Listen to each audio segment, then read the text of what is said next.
Hello दोस्तों, मैं हूं आपका दोस्त सागर और आज मैं आपको कहानी बताऊंगा 2005 में रिलीज हुई फिल्म सिन सिटी की, जो कि काफ़ी ज़बरदस्त ब्रूस विलिस की नायो Nair crime thriller anthology movie है। इस फिल्म में आपको 4 कहानियां देखने मिलेगी। वीडियो शुरू करने से पहले मेरी आपसे खास रिक्वेस्ट है कि प्लीज़ आप मुझे थोड़ा सा सपोर्ट करें। उसके लिए आपको इस वीडियो को लाइक करना होगा और चैनल को सब्सक्राइब करना होगा। और इस तरह के मैंने कई सारी लेटेस्ट मूवीज़ का भी एक्सप्लेन किया, उनका लिंक आपको डिस्क्रिप्शन में मिल जाएगा, तो प्लीज़ आप उन्हें भी ज़रूर चेक करें। और मुझसे बात करने के लिए आप मुझे इंस्टाग्राम पर फॉलो कर सकते हैं। मेरा ID है फ्रेश मोजो इंडिया। तो चलिए बिना टाइम गवाए इस सफर का मजा लेना शुरू करते हैं। फिल्म के पहले कहानी का नाम द येलो बास्टर्ड है, जिसमें हमें पहले डिटेक्टिव जॉन नजर आते हैं, जो कि अपने काम पर जाने निकलते हैं। और वो सोचता है कि वो कई सालों से अब पुलिस का काम कर रहा है और अब वो बहुत ही जल्दी रिटायर होने वाला है, जिसमें अभी उसे एक लड़की को बचाने जाना है जिसका नाम नैन्सी होता है। और फिर जॉन अपने साथी बैन से मिलता है और वहाँ बैन उसे नैन्सी को बचाने से रोकता है, जिसमें जॉन बताता है कि नैन्सी को सीरियल किलर रॉक ने पकड़ा है, जिसमें वो छोटी लड़कियों को रेप करके मार देता है। साथ ही वो शहर के सेनेटर का भी बेटा होता है,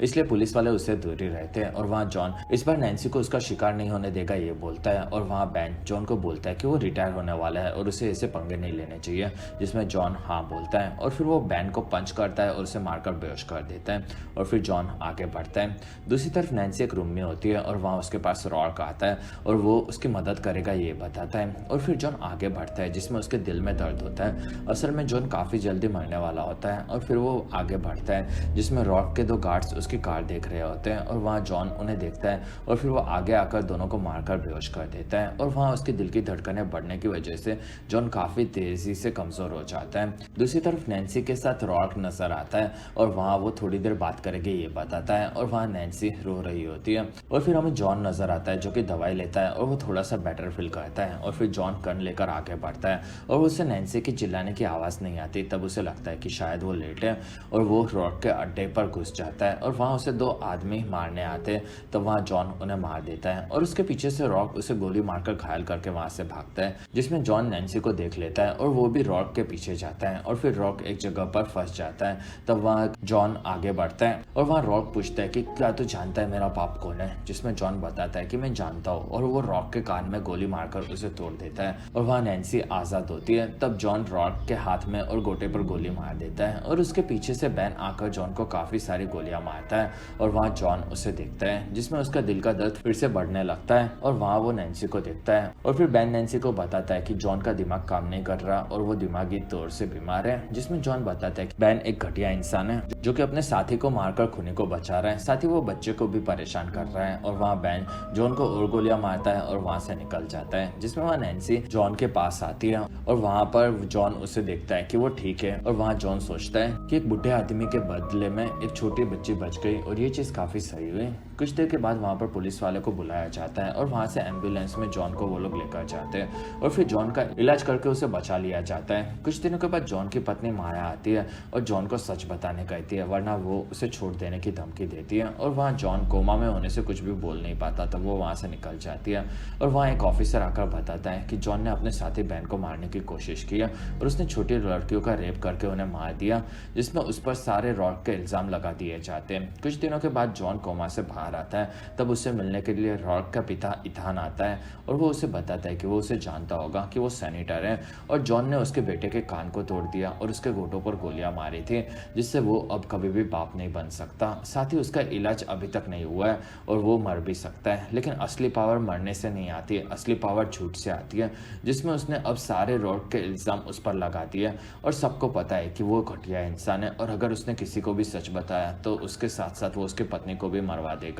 और वो उसका इलाज करवा के उसे ठीक करवा देगा, जिससे उसकी ज़िंदगी को वो नर्क बना सके। और फिर रॉक वहाँ से निकल जाता है। और फिर एक दिन जॉन से मिलने के लिए नैन्सी आती है और वो बताती है कि उसने सबको सच बताने की कोशिश की, लेकिन पुलिस वाले उसकी बात ही नहीं सुन रहे हैं। और वहाँ जॉन बताता है कि वो ठीक है, यही उसके लिए बहुत है और वो हमेशा के लिए नैन्सी को उससे दूर जाने कहता है, जिसमें नैन्सी उसे बताती है कि वो हमेशा जॉन को लेटर लिखती रहेगी और वो उसका नाम बदल कर लिखेगी, जिससे कोई उसे पहचान ना ले। और वहाँ जॉन हाँ बोलता है। तब नैन्सी वहाँ से जॉन को आई लव यू बोलकर निकल जाती है। कुछ समय के बाद जॉन पुलिस स्टेशन में दिखता है, जिसमें जॉन को सच बताकर कन्फेस करने कहते हैं, लेकिन जॉन कुछ भी नहीं बोलता। तब वो लोग उसे काफ़ी ज़्यादा मारते हैं और वहाँ जॉन को टॉर्चर करते हैं, लेकिन वो कभी भी कुछ भी नहीं बोलता। और वहाँ नैन्सी को बचाने का यही एक रास्ता होता है। और फिर एक दिन जॉन को जेल में एक लेटर मिलता है जो कि नैन्सी का होता है और ऐसा हर हफ्ते उसे नैन्सी के लेटर मिलते रहते हैं। जिसमें नैन्सी एक काफ़ी अच्छी लड़की है ये जॉन सोचता है, और ऐसे ही 8 साल बीत जाते हैं। और फिर एक दिन जॉन को लेटर नहीं मिलता, जिसमें जॉन को लगता है कि नैन्सी खतरे में होगी, लेकिन फिर उसे समझता है कि वो बड़ी हो चुकी होगी, लेकिन उसे डर भी लगता है कि शायद उसे कुछ हुआ होगा, और वो कंफ्यूज होता है। और ऐसे ही वक्त गुजरता है जिसमें जॉन अब अकेला फील करने लगता है, और उसे जेल में एक दिन एक येलो आदमी दिखता है जिससे काफ़ी गंदी स्मेल आती है, और वो उठता है और वो जॉन को मारकर बेहोश कर देता है। और फिर जॉन जब उठता है तब उसके पास एक पेपर में से उसे कुंडली मिलती है जो कि नैन्सी की होती है। तब जॉन दुखी होता है, जिसमें नैन्सी को पकड़ना मुश्किल था, लेकिन अब वो खतरे में ये जॉन समझ जाता है। कुछ देर के बाद शहर में लूसील को एक फ़ोन आता है। लूसील एक वकील होती है और बताया जाता है कि जॉन कन्फ्यूजन देने तैयार है। तब लूसील वहाँ आ रही है बताती है, और फिर लूसील वहाँ से निकलती है, जिसमें उसे भरोसा होता है कि जॉन बेगुनाह है। और वो आगे बढ़ती है और जाकर जॉन से मिलती है, और वहाँ वो दोनों आगे बढ़ते हैं। और वहाँ लूसील जॉन को बताती है कि वो सच बोल देगा तब वो उसे बाहर निकाल लेगी, और दोनों आगे जाते हैं। और वहाँ जॉन बताता है कि वो साइको किलर है और उसी ने लड़कियों को बेरहमी से मारा था। तब लूसील उसे एक पंच मारती है, और वो फिर दोनों आगे बढ़ते हैं। और जॉन जज के सामने भी यही बयान देता है, जिसमें उसके पुलिस ऑफिसर की सेवा और 8 साल की सजा के चलते उसे आज़ाद कर दिया जाता है। और फिर जॉन जेल से निकलता है, और वहीं पर उसे लेने के लिए बैन आया होता है, और वहाँ जॉन उसे लेने आने के लिए थैंक्स बोलता है, और वहाँ बैन उससे माफ़ी मांगता है। और वहाँ उन दोनों पर येलो बास्टर्ड की नज़र होती है, जो कि वो येलो आदमी होता है। और फिर दोनों वहाँ से निकलते हैं, और वहाँ बैन बताता है कि जॉन की पत्नी माया ने दूसरी शादी कर ली और उसके 2 बच्चे हैं, जिसमें जॉन उसके लिए खुश होता है और वो अच्छी माँ बनेगी ये वो बताता है। और फिर दोनों आगे बढ़ते हैं, जिसमें येलो बास्टर्ड उनका पीछा कर रहा होता है। और वहाँ से जॉन नैन्सी के घर पर आता है, और वहाँ आकर वो सब चीज़ें देखते हैं। वहाँ पर चीज़ें बिखरी हुई होती है, और वो वकील की पढ़ाई कर रही होती है। और वहाँ जॉन को एक क्लब का माचिस मिलता है। तब जॉन उस जगह पर पहुँचता है, जिसमें वहाँ सब क्रिमिनल्स दिखते हैं, और वहाँ नैन्सी क्या कर रही होगी ये जॉन को नहीं समझता। और जॉन एक वेट्रेस को नैन्सी के बारे में पूछता है, और वहाँ वेट्रेस उसे क्लब की डांसर दिखाती है, जो कि नैन्सी होती है, और वो क्लब में एक नाचने वाली बन चुकी होती है। और वहाँ जॉन उसे देखता है, और वो ठीक होती है, साथ ही वो काफ़ी ज़्यादा बदल गई होती है। और वहाँ हमें मार नाम का एक गुंडा भी नजर आता है, और वहाँ जॉन समझ जाता है कि नैन्सी को किसी ने भी नहीं पकड़ा है, मीन्स उसे फंसाया गया है, जिसमें वो अब खुद ही किलर को नैन्सी के पास लेकर आया है। और वहाँ जॉन को येलो बास्टर्ड भी दिखता है। तब जॉन नैन्सी से मिले बिना ही वहाँ से बाहर निकलने चाहता है, जिससे वो बच जाए। और वहीं पर नैन्सी जॉन को देख लेती है, और वो वहाँ से कूद कर जॉन के पास आती है और उसे किस करती है, और जॉन उसे अपने साथ आने कहता है। और वहाँ नैन्सी कपड़े बदलने निकलती है, और वहाँ जॉन देखता है कि येलो बास्टर्ड वहाँ से निकल चुका है। और फिर जॉन और नैन्सी बाहर आते हैं, और वहाँ से कार में निकलते हैं। और वहाँ नैन्सी जॉन को बताती है कि वो उसे गन चाहिए तो वो उसकी सीट के नीचे मिलेगी। तब जॉन गन लेता है, और वहाँ नैन्सी जॉन को बताती है कि उसे काफ़ी कुछ उसे बताना है। और वहीं पर पीछे से येलो बास्टर्ड उन पर हमला करता है, और वहाँ जॉन बाहर निकलता है, और वो निशाना लगाकर एक गोली मारता है, जिसमें येलो बास्टर्ड के गले पर वो गोली लगती है, और वो वहीं पर गिर पड़ता है। और फिर नैन्सी कार रोकती है, और वहाँ जॉन के साथ आएगी ये बताती है। और फिर दोनों येलो बास्टर्ड की कार्ड देखने जाते हैं, और वहाँ खून से काफ़ी बदबू आ रही होती है, लेकिन वो वहाँ पर नहीं मिलता। तब जॉन और नैन्सी वहाँ से निकलते हैं, और दोनों एक होटल में आते हैं, और फिर दोनों एक कमरे में आते हैं। और वहाँ जॉन बताता है कि नैन्सी के घर पर चोरी हुई है, जिसमें नैन्सी बताती है कि वहाँ पर चोरियाँ होती रहती हैं। और वहाँ पर उनके कार में से येलो बास्टर्ड नजर आता है, जो कि छुप गया होता है। और फिर जॉन और नैन्सी बैठे होते हैं, और वहाँ जॉन बताता है कि रॉड के पिता उसका इलाज करवा कर उसे ठीक करवा दिया। और वहाँ नैन्सी बताती है कि वो जॉन को मिस कर रही है, और वो उससे प्यार करती है, जिसमें उसने कई सारे लड़कों से प्यार करने का ट्राई किया, लेकिन हमेशा से उसके मन में सिर्फ जॉन ही बसा हुआ था। और वहाँ नैन्सी जॉन को किस करने चाहती है, जिसमें जॉन उसे किस करता है। और फिर जॉन कंफ्यूज होता है कि उसे ये नहीं करना चाहिए, ये वो बताता है। और वहाँ नैन्सी जॉन से प्यार करती ये बताती है, जिसमें जॉन हाँ बोलता है। और फिर जॉन नहाने आता है, और वहीं पर येलो बास्टर्ड आता है और जॉन को मारता है। और फिर वो उसकी आवाज़ पहचानने कहता है, असल में वो रॉक ही होता है। कुछ देर के बाद जॉन को पंखे से उसने बांध दिया होता है, और वो नैन्सी को मारने की धमकी देता है, जिसमें वो उसका बदला लेगा ये बताता है। जिसमें उसके पिता ने उसके बॉल्स को बचाने के लिए दुनिया भर के एक्सपर्ट्स बुलाए थे, और उनके ऑपरेशन के दौरान काफ़ी साइड इफेक्ट्स हुए, और उसकी ये हालत हो गई ये रॉक बताता है, जिसमें वो अब कभी भी बाप नहीं बन सकता, और उसका बदला नैन्सी से वो ज़रूर लेगा, और वो अब काफ़ी बड़ी और खूबसूरत हो चुकी है। और वहाँ जॉन नैन्सी को चिल्लाने से मना करता है और वहाँ रॉक बताता है कि वो ज़रूर चिल्लाएगी और वो जॉन के नीचे से टेबल हटा देता है और वहाँ नैन्सी को लेकर निकल जाता है। और वहाँ जॉन तड़प रहा होता है और वहीं पर बेहोश हो जाता है। कुछ देर के बाद वो उठता है और वहाँ से हिलने लगता है और वो खिड़की तोड़कर कांच लेता है और वो आज़ाद होने की कोशिश करता है। दूसरी तरफ रॉक के गार्ड्स उसे लेने आते हैं। तब जॉन उन्हें पकड़कर मारता है और रॉक कहाँ मिलेगा ये वो उन्हें पूछता है, जिसमें उसे पता चलता है कि रॉक अपने फार्म में मिलेगा। तब जॉन वहाँ से निकलते हैं, जिसमें रॉक के फार्म शहर से काफ़ी बाहर होता है और वहाँ पर कोई भी पुलिस वाले को जाने की मनाही होती है, जिसमें वो थोड़ा सा चिंतित होता है। और फिर जॉन कार काफ़ी तेज़ी से आगे बढ़ाता है और फिर जंगल से चलकर वो फार्म के पास आता है, जिसमें वहाँ फिर से जॉन का दिल काफ़ी सालों के बाद दर्द देने लगता है। लेकिन वो नैन्सी को बचाने के लिए आगे बढ़ता है और आगे आकर जॉन काफ़ी सारे गार्ड्स को मार देता है,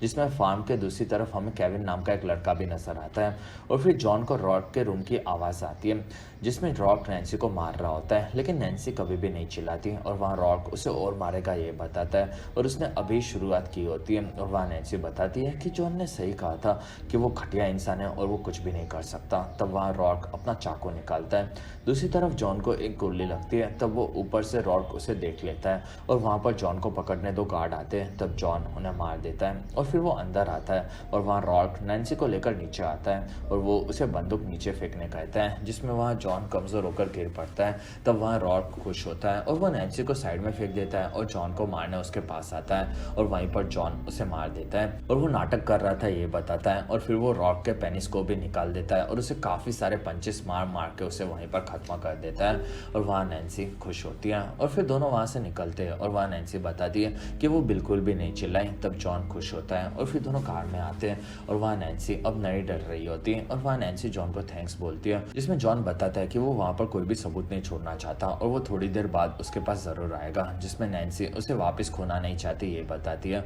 और फिर वो उसे किस करके वहाँ से निकलती है। असल में जॉन ने झूठ बोला था क्योंकि रॉक के मरने के बाद उसका पिता इथान बदला ज़रूर लेगा और इसलिए जॉन को यही चीज़ को यहीं पर ख़त्म करनी थी, जिसमें नैन्सी बच जाए और जॉन से भी ज़्यादा वक्त तक जिंदा नहीं रहने वाला होता, इसलिए वो खुद की जान ले लेता है और इसी के साथ ये कहानी खत्म होती है। फिल्म का दूसरा कहानी का title the customer is always right है, जिसमें इस कहानी की शुरुआत में टीना नाम की काफ़ी खूबसूरत लड़की टेरेस पर नजर आती है और वहाँ सागर नाम का एक लड़का उसे सिगरेट ऑफर करता है और वहाँ टीना उसे पीती है और वहाँ सागर उसे बताता है कि वो वहाँ उसी के लिए आया है और उसकी काफ़ी खूबसूरत आंखें हैं और वहाँ टीना खुश होती है, जिसमें सागर बताता है कि उसकी आंखों में शांति है, जिसमें वो अब किसी से छुप कर वहाँ आई है, लेकिन वो काफ़ी खुश है। और फिर दोनों वहाँ किस करते हैं, जिसमें सागर को टीना काफ़ी पसंद होती है और वहाँ सागर अब उसे सबसे बचा लेगा और वो उसे प्यार करता है ये बताता है। और फिर सागर टीना को वहीं पर मार देता है, जिसमें वो किस चीज़ से भाग रही थी ये चीज़ उसे पता नहीं होती, लेकिन उसके मरने के बाद उसे कल तक पैसे ज़रूर मिल जाएंगे ये वो बताता है और इसी के साथ ये कहानी खत्म होती है। और फिर फिल्म का तीसरा कहानी शुरू होता है जो कि द हार्ड गुड बाय होता है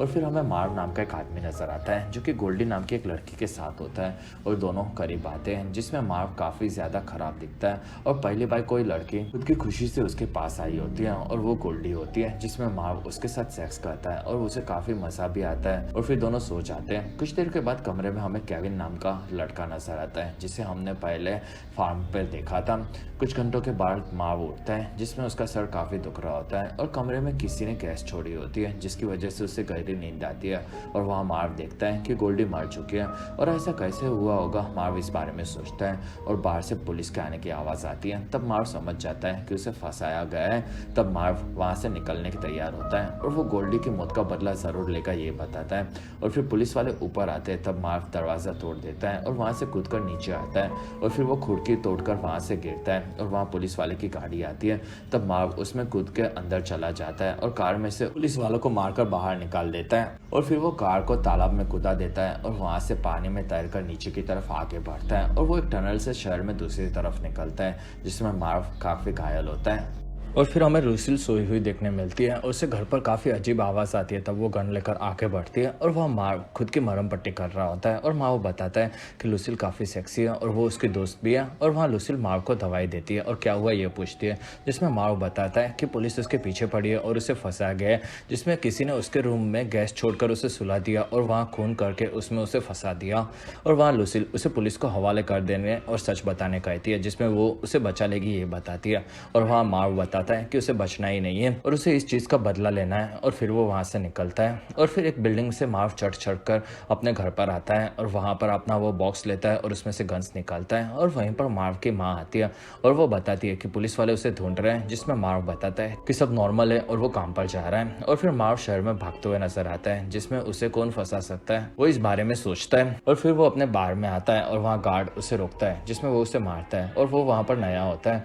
और फिर मार्क अंदर जाता है, जिसमें वहाँ पर नैन्सी नाच रही होती है और वहाँ सब उसके दीवाने होते हैं। और वहाँ मार्व एक आदमी को दिखता है और वो उसे पकड़ लेता है और वो उसे गोल्डी के बारे में पूछता है, जिसमें उसे कुछ भी नहीं पता होता। और फिर मार्व वहाँ ड्रिंक करता है, जिसमें उसे शेरली नाम की एक वेट्रेस ड्रिंक देती है। और फिर वो आगे बढ़ जाती है और वहाँ उसे ड्वाइट नाम का एक आदमी दिखता है, तो वो उसे ड्रिंक देकर वहाँ से आगे जाती है। और वहाँ ड्वाइट मार्व के बारे में सोचता है कि वो गलत वक्त में पैदा हुआ है, उसे प्राचीन समय में पैदा होना चाहिए और वो लोगों को युद्ध में काफी खूंखार तरीके से मार सकता है। और वहीं पर दो ऑफिसर आकर मार्व को पकड़ लेते हैं और उसे बाहर लाते हैं, जिसमें मार्व समझ जाता है कि वो पुलिस वाले नहीं लेकिन किलर्स है। तब वो दोनों को काफी ज्यादा मारता है और उसे किसने भेजा ये पूछता है। कुछ देर के बाद मार खाने पर वो किलर बताता है कि उसे ट्रिपल एस क्लब में से किसी ने भेजा है, जिसमें मार्व उसे मार देता है। और फिर मार्व उसका कोट पहनता है और वहां से निकलने जाता है, जिसमें वहां उसे गोल्डी की स्मेल आती है और वहां गोल्डी उसे मार देगी ये बोलती है, जिसमें वो वहां पर नजर भी आती है। और फिर मार्व एक आदमी को बाथरूम में मारता है और उसके बॉस का नाम पूछता है, जिसमें वो काफी सारे लोगों को मारता है और किलर का पता लगाने जाता है।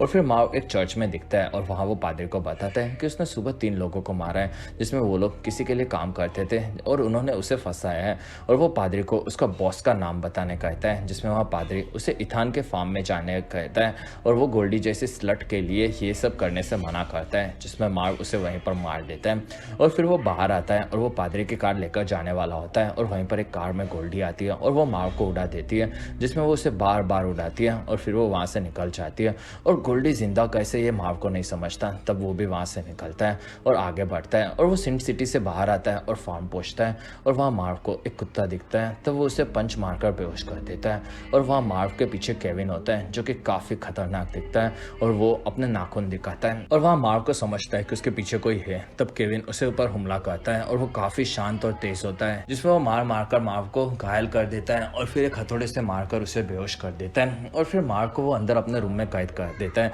जिसमें मार्व वहाँ उठता है और वहाँ उसे 5 लड़कियों के कटे हुए सर मिलते हैं। और वहाँ मार्व के पीछे से लुसिल भी होती है और वो बताती है कि केविन लड़कियों को मारकर वो उनका सर वहाँ पर रखता है और उसके पूरे शरीर को खा जाता है। और वहाँ मार्व लुसिल को कपड़े पहनाता है, जिसमें लुसिल डरी हुई होती है। तब वहाँ मार्व उसे संभालता है और वो देखता है कि केविन ने लुसिल का हाथ काट दिया है। और बाहर केविन भी उनकी बातें सुनता है और फिर मार्व बदला लेने तैयार होता है और वो वहाँ से खिड़की तोड़ने लगता है। और वहाँ लुसिल बताती है कि उसे गोल्डी के बारे में पता लगाया और वो एक प्रोस्टिट्यूट थी। और ये सुनकर मार्व चौंक जाता है। और वहाँ लुसिल बताती है कि वो काफी बड़े बड़े लोगों के लिए काम किया करती थी। और वहीं पर एक गाड़ी आती है, जिसमें वहाँ केविन को वो अपने पास बुलाते हैं और उसे मार्व देखता है और वहीं पर वो उस खिड़की को तोड़ देता है। और फिर मार्व और लुसिल वहाँ से भागते हैं, जिसमें वहाँ पुलिस ऑफिसर्स आते हैं और वो लोग आगे बढ़ते हैं। और वहाँ पर मार्व उनसे लड़ने तैयार होता है और वहाँ लुसिल उसे मारकर बेहोश कर देती है। और फिर वो आगे बढ़ती है और वो पुलिस ऑफिसर्स को वो लोग सरेंडर कर रहे ये बताती है। और वहीं पर ऑफिसर लुसिल को मार देते हैं। तब दूसरी तरफ से मार्व आता है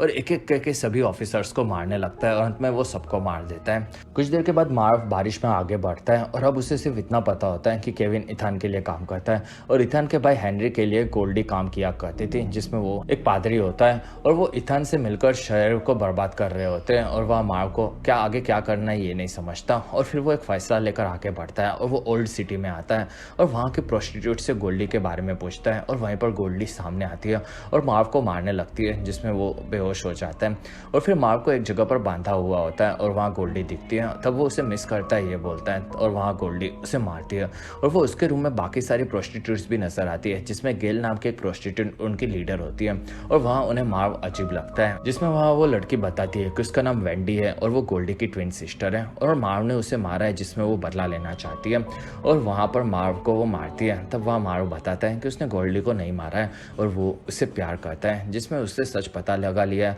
तो या तो वो उसे मार सकती है या तो वो उसे किलर को मारने दे सकती है। तो वहाँ वेंडी उसे नहीं मारती है और वहाँ मार्व सब रस्सियाँ खोल देता है और वहाँ वेंडी उसके साथ आएगी ये बताती है। और फिर दोनों वहाँ से आगे आगे बढ़ते हैं और वहाँ वेंडी सिगरेट पीती है और फिर मार्व को वेंडी के अंदर गोल्डी नजर आती है और वो उसे पसंद करने लगा होता है। और फिर मार्व एक शॉप के पास आकर काफ़ी सारा सामान लेता है जिसमें वेंडी उसे देखती है और फिर दोनों वहाँ से फार्म की ओर जाते हैं। और वहाँ वेंडी रास्ते में पूछती है कि गोल्डी उसकी बहन थी इसलिए वो बदला लेना चाहती है, लेकिन मार्व ये क्यों कर रहा है, जिसमें वो बताता है कि लड़कियां हमेशा उससे दूर भागती थी लेकिन गोल्डी सामने से उसके पास आई थी और तब से वो उससे प्यार करने लगा था। और फिर दोनों आगे बढ़ते हैं और दोनों एक जगह पर आकर मार्व वेंडी को वहां से निकल जाने कहता है, जिसमें वेंडी उस किलर को मार देने कहती है और वहां से निकलती है। तब मार्व आगे बढ़ता है और वो एक जगह पर आकर सब तैयारी करता है और वहां पर जाल बिछाता है और फिर वो एक बॉम्ब फेंकता है जिसमें पूरा घर वो उड़ा देता है। और वहां से केविन बाहर आता है। तब मार्व उसका इंतजार करता है और वहाँ केविन सब जालों से कूदकर आगे बढ़ता है और वो मार्व भी आगे बढ़ता है। तब केविन उसे मारने लगता है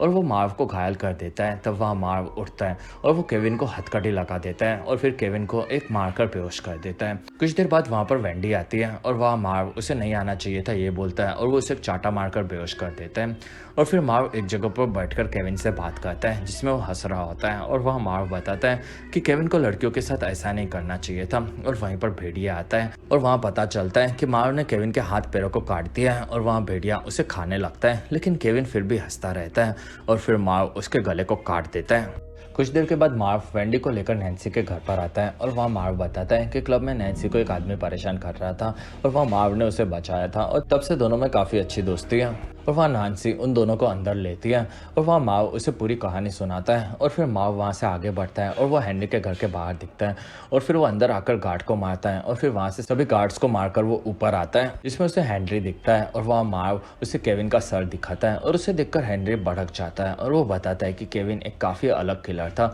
जो कि सिर्फ प्रोस्टिट्यूट्स को मारकर इस दुनिया को सुधार रहा था और उसके मुलाकात के बाद वो सिर्फ आपसे बात किया करता था। और वहाँ मार्व उसे पूछता है कि उसने गोल्डी को क्यों मारा, जिसमें हेनरी बताता है कि केविन का काम प्रोस्टिट्यूट्स को ही मारने था, जिसमें वो उनके शरीर के साथ साथ उनकी आत्मा को भी खा जाता था और उन प्रोस्टिट्यूट्स की दुनिया को ज़रूरत नहीं है। और वहाँ मार्व को गोल्डी याद आती है जिसमें वो उससे मिली थी और तब मार्व हेनरी को देखता है और वहाँ हेनरी केविन के मुंह को उठाता है और मार्व उसके मुंह के पास आता है और वो उसका गला दबाकर उसे मार देता है। कुछ देर के बाद वहाँ पर पुलिस ऑफिसर्स आते हैं और वो काफ़ी सारी गोलियां मार्व को मारकर उसे घायल कर देते हैं। कुछ दिनों के बाद डॉक्टर मार्व का इलाज करते हैं और वो उसे जिंदा रखा जाता है और उसके ठीक होने के बाद काफ़ी सारे ऑफिसर्स उसे मारते हैं जिसमें मार्व उन्हें कुछ भी नहीं बताता और वहाँ ऑफिसर्स उन्हें और ज़्यादा मारते हैं और फिर न्यूज़ में मार्व को हेनरी का किलर घोषित किया जाता है। साथ ही उस पर सभी मरने वाली प्रोस्टिट्यूट्स और गोल्डी के मौत का इल्ज़ाम भी लगाया जाता है और फिर मार्व को मौत की सज़ा सुनाई जाती है और मौत के पहले मार्व से मिलने के लिए गोल्डी आती है तब वो खुश होता है, असल में वो वेंडी होती है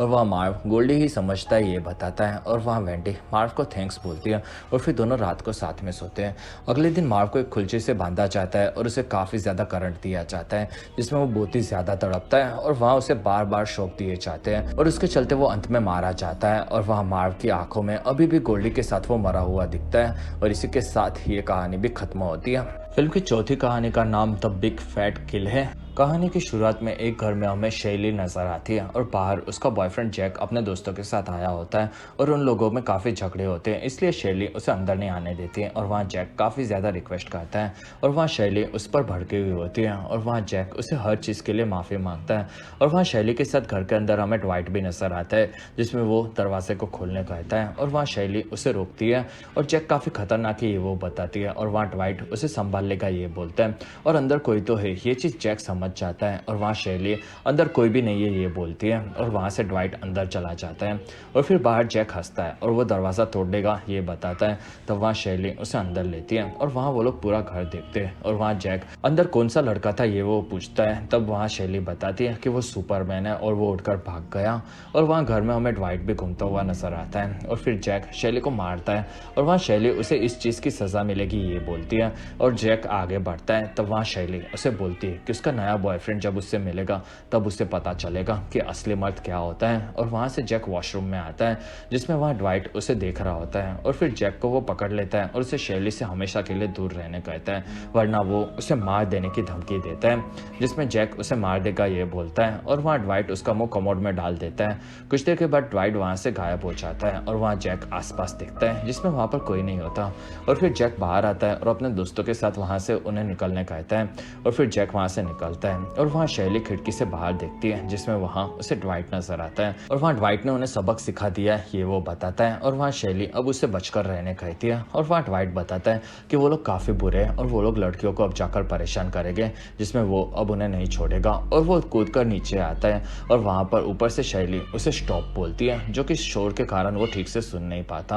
और फिर ड्वाइट वहाँ से अपनी कार में आगे बढ़ता है और वो जैक की कार का पीछा करता है और वो काफी तेजी से गाड़ी चलाता है और वहीं पर पुलिस ड्वाइट के पीछे से आती है तब वो डर जाता है और वो गाड़ी और तेजी से भगाता है जिसमें वहाँ जैक की कार नजर आती है और पुलिस असल में उसके पीछे होती है। तो वहाँ से तीनों गाड़ियां ओल्ड टाउन की ओर जाती है जिसमें वहाँ पुलिस वाले नहीं जा सकते और वहाँ जैक की कार अंदर घुस जाती है और उस जगह पर पुलिस वाले अलाउड नहीं होते जिसमें ओल्ड टाउन में प्रोस्टिट्यूट्स माफिया की तरह काम करती है ये ड्वाइट बताता है। और फिर जैक की गाड़ी आगे बढ़ती है और वहाँ उन्हें लड़कियां चाहिए होती है जिसमें वहाँ बैकी उन्हें नजर आती है और वहाँ जैक अपने दोस्तों के साथ उसे आने कहता है जिसमें बैकी बताती है कि वो घर पर जा रही है और वो ग्रुप के साथ नहीं सोने चाहती और वहाँ ऊपर से मीनो के नाम की लड़की उन पर नजर रखी होती है और जैक बैकी को उसके साथ आने समझाता है जिसमें ड्वाइट की नजर भी उन पर होती है और वो आगे बढ़ता है और वहीं पर उसे गेल पकड़ लेती है और बैकी को वो कुछ नहीं होगा ये बताती है जिसमें वो उसे शो को एंजॉय करने कहती है और वहाँ ड्वाइट बताता है कि वो लड़के काफी खतरनाक है और वहाँ गेल बताती है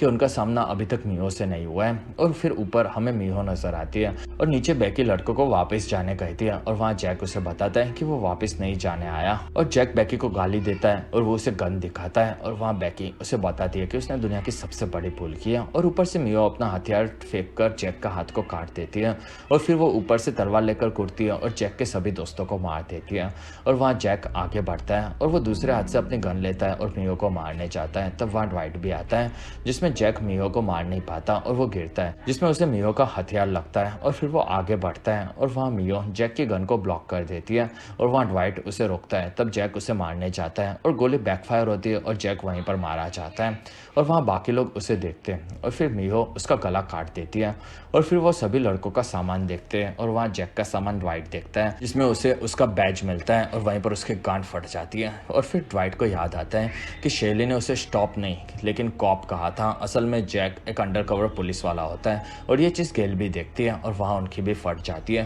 क्योंकि ओल्ड सिटी में पुलिस अलाउड नहीं थी क्योंकि वो लोग उन्हें हफ्ता दिया करते थे लेकिन इस बार पुलिस वाला मरा था और अब पुलिस वाले ज़रूर बदला लेंगे और उन्हें ओल्ड टाउन छोड़ना होगा और इस चीज़ से वो लोग डरे हुए होते हैं और वहाँ बैकी भी डर जाती है और वहाँ गेल बताती है कि वो सब लोगों से लड़ लेंगे और वहाँ ड्वाइट बताता है कि वो ये चीज़ें सॉल्व कर सकता है और वहाँ गेल बताती है कि उन सब के पीछे ही पुलिस वाले वहाँ पर आए थे और उन्हें ये लाशें मिलने पर बवाल जरूर होगा और वहाँ ड्वाइट बताता है कि वो इन लाशों को शहर के बाहर दलदल में फंसा देगा और वहाँ गेल उसे मार देगी ये बोलती है और वहाँ सब लोग मिलकर ड्वाइट को मार सकते हैं वो समझ जाता है और वो गेल को बताता है कि वो इस लड़ाई को रोकना चाहता है और वो उन्हें बचाना चाहता है और वहाँ वो गेल को मारता है जिसमें सब उसे बंदूक दिखाते हैं और वहाँ गेल बोलती है कि वो आज भी काफ़ी तेज है और वो ड्वाइट को किस करती है जिसमें उनका पहले अफेयर हुआ करता था ये ड्वाइट बताता है और फिर ड्वाइट वहाँ उन लोगों को एक कार चाहिए ये बताता है और वहाँ उन लोगों के पास कार को लाया जाता है जिसमें वहाँ बैकी घर जा रही है ये बोलती है और वहाँ गेल उसे ये चीजें किसी को भी बताने से मना करती है और फिर ड्वाइट बताता है कि सब लाश डिक्की में फिट नहीं होगी और वहाँ मीहो उन्हें काटने लगती है।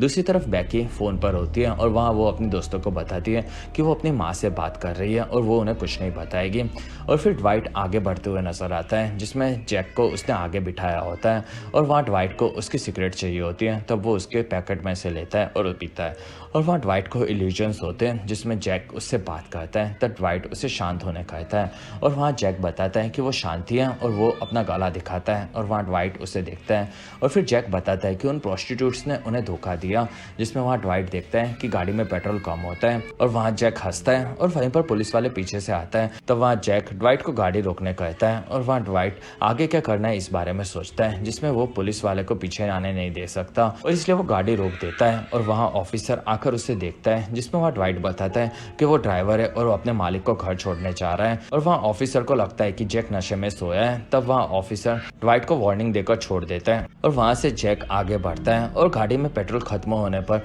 वो धक्का मारकर गाड़ी को दलदल के पास लाता है और वहाँ पर ड्वाइट पर हमला होता है और ड्वाइट वहीं पर गिर पड़ता है। दूसरी तरफ गेल गेल अपने साथियों से लड़ने के लिए तैयार रहती है और वहाँ उसके पीछे से माइकल नाम का एक गुंडा आकर उसे पकड़ लेता है, जिसमें माइकल पहले ओल्ड टाउन पर राज किया करता था और वो गेल को बताता है कि जैक के मरने पर अब वहाँ उन्हें फिर से निकाल दिया जाएगा और फिर से वो लोग वहाँ पर राज करेंगे, जिसमें ड्वाइट अब तक मर चुका होगा। और वहाँ गेल हंसती है और बताती है कि ड्वाइट हमेशा अपना रास्ता ढूंढ ही लेता है। दूसरी तरफ किलर्स आगे बढ़ते हैं और वो लोग ड्वाइट की कार के पास आते हैं और वहाँ उन लोगों को जैक दिखता है और वहाँ एक किलर को जैक के बैच पर बुलेट दिखती है। तो वो समझ जाता है कि ड्वाइट जिंदा है और वहीं पर ड्वाइट उठता है और सबको मारने चाहता है और वहाँ पर वो 4 गुंडों को मार देता है और वहाँ पर एक बॉम्ब गिरता है और उसके फटने पर ड्वाइट की कार और वो दोनों जाकर दलदल में गिरते हैं और वहाँ 2 लोग होते हैं और वो लोग कार में से जैक के सर को काट कर निकालते हैं और उनकी नजर ड्वाइट पर नहीं गिरती। तब वहाँ ड्वाइट दलदल में नीचे जाने लगता है और वहीं पर वो मरने वाला होता है और उसे एक हाथ आकर बचा लेता है,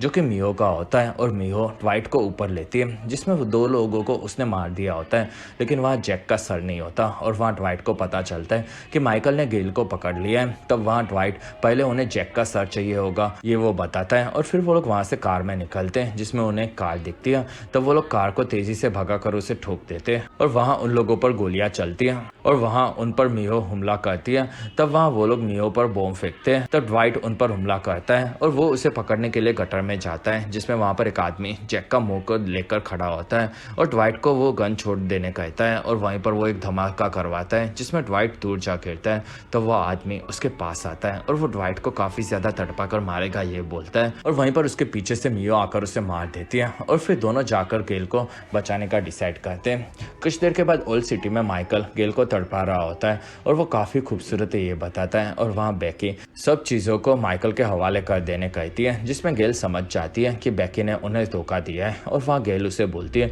कि वो उसे नहीं छोड़ेगी, जिसमें बेकी बताती है कि वो पैसे भी दे रहे हैं लेकिन उसे इस धंधे से बाहर निकलना होता है और वहाँ गेल उसके गले में काटती है। तब वहाँ माइकल उसे मारता है और वहाँ एक आदमी गेल को मारने आता है। तब उसे एक तीर लगता है और वहाँ बाकी लोग उसे देखते हैं और फिर उन्हें एक तीर में से लेटर मिलता है, जिसमें जैक के सर को बाहर लेने मिलने कहा जाता है। तब वहाँ माइकल सबको बाहर लाता है और वहीं पर उस आदमी का सर मियो तीर लेकर उड़ा देती है और फिर सभी आदमी माइकल और गेल के साथ बाहर आते हैं और वहाँ ड्वाइट जैक का सर लेकर खड़ा होता है और वहाँ माइकल सामने आता है। तब वहाँ ड्वाइट उसे गेल को देने कहता है, जिसमें वहाँ माइकल उसे हाँ बोलता है और फिर गेल ड्वाइट के पास आती है और वहाँ एक आदमी जैक का सर लेता है, जिसमें माइकल उन्हें मारने वाला होता है। तब वहाँ गेल हंसती है और वहाँ बेकी बताती है कि जैक के मुंह पर टेप नहीं होना चाहिए और वहाँ ड्वाइट ट्रिगर दबाता है और जैक का सर फट पड़ता है और वहाँ माइकल और सब दूर जा गिरते हैं और वो लोग उन्हें नहीं छोड़ेंगे ये बोलते हैं, जिसमें ड्वाइट ऊपर देखता है और वहाँ सभी प्रोस्टिट्यूट्स उन्हें मारने रेडी होती है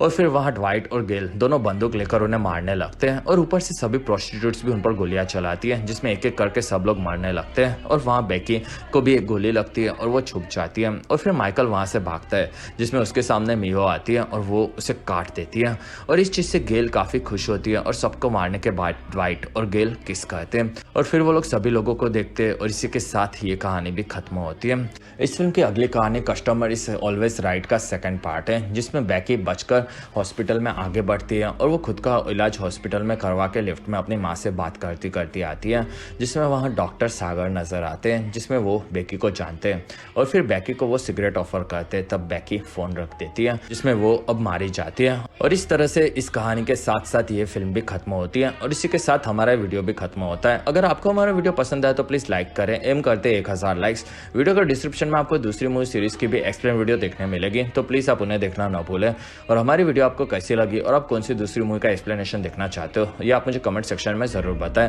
और आप हमारे दूसरे वीडियोस भी देख सकते हो। और अगर आपको मेरा काम पसंद है तो प्लीज आप मुझे इंस्टाग्राम पर फॉलो करना ना भूलें। मेरा आईडी है फ्रेश मोजो इंडिया।